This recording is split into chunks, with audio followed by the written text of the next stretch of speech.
Now, genetic code. So, during replication and transcription, a nucleic acid was copied to form a nucleic acid. Hence, these processes are easy to conceptualize on the basis of complementarity. The process of translation requires the transfer of genetic information from a polymer of nucleotides to synthesize a polymer of amino acids. So, neither does any complementarity exist between nucleotides and amino acids, nor could any be drawn theoretically. There existed ample evidences, though, to support the notion that change in nucleic acids means genetic material were responsible for change in amino acids in proteins. So, this led to the proposition of a genetic code that could direct the sequence of amino acids during synthesis of proteins. If determining the biochemical nature of genetic material and the structure of DNA was very exciting, the proposition and deciphering of genetic code were most challenging. In a very true sense, it required involvement of scientists from several disciplines, physicists, organic chemists, biochemists, and geneticists. It was George Gamow, a physicist, who argued that since there are only 4 bases, and if they have to code for 20 amino acids, the code should constitute a combination of bases. He suggested that in order to code for all the 20 amino acids, the code should be made up of 3 nucleotides. This was a very bold proposition because a permutation combination of 4 cube would generate 64 codons, generating many more codons than required. So, providing proof that the codon was a triplet was a more daunting task. The chemical method developed by Hargobind Khurana was instrumental in synthesizing RNA molecules with defined combinations of bases, homopolymers, and copolymers. So, Marshall Nierberg's cell-free system for protein synthesis finally helped the code to be deciphered. Severo-Ochoa enzyme polynucleotide phosphorylase was also helpful in polymerizing RNA with defined sequences in a template-independent manner. Enzymatic synthesis of RNA.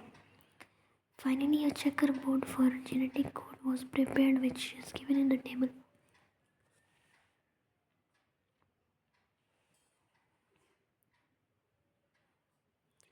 Now, the salient features of genetic code are as follows.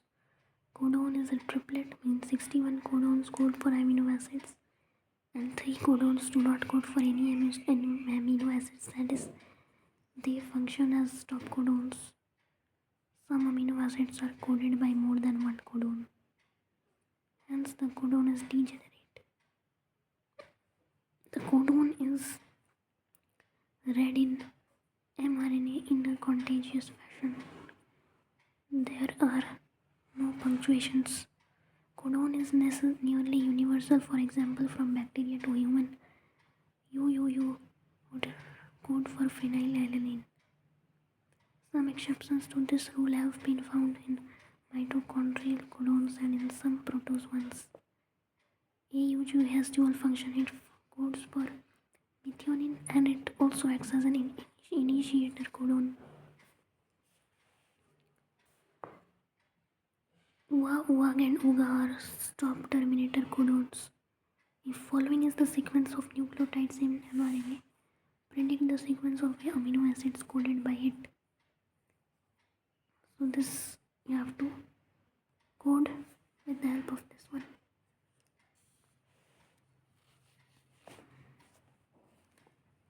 Now try the opposite. Following is the sequence of amino acids coded by an mRNA. Predict the nucleotide sequence in the RNA. Do you face any difficulty in predicting the opposite? Can you now correlate which to properties of genetic code you have learned. Mutations and genetic code. The relationships between genes and DNA are best understood by mutation studies. You have studied about mutation and its effect in chapter 5. Effects of large deletions and regeneration rearrangements in a segment of DNA are easy to comprehend.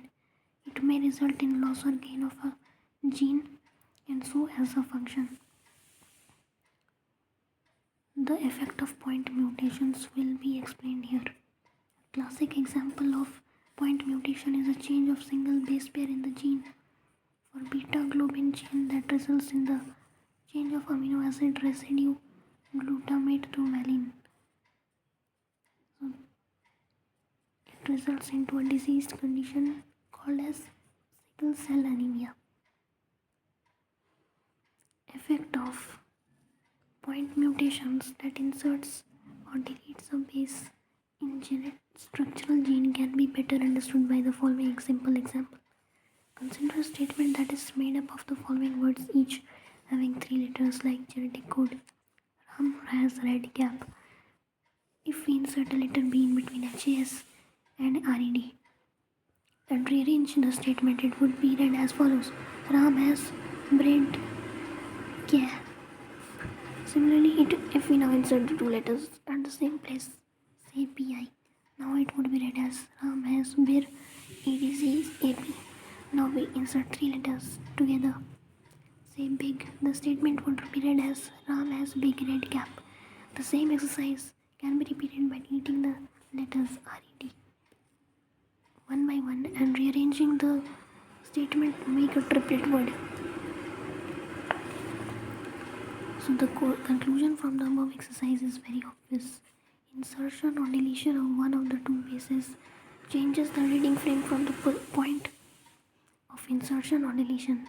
However, such mutations are referred to as point mutations, not point mutations.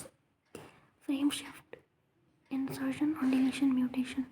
So insertion or deletion of 3 of or its multiple bases, insert or delete in one or more multiple codon, hence one or more multiple amino acids, and reading frame remains unaltered from that point onwards.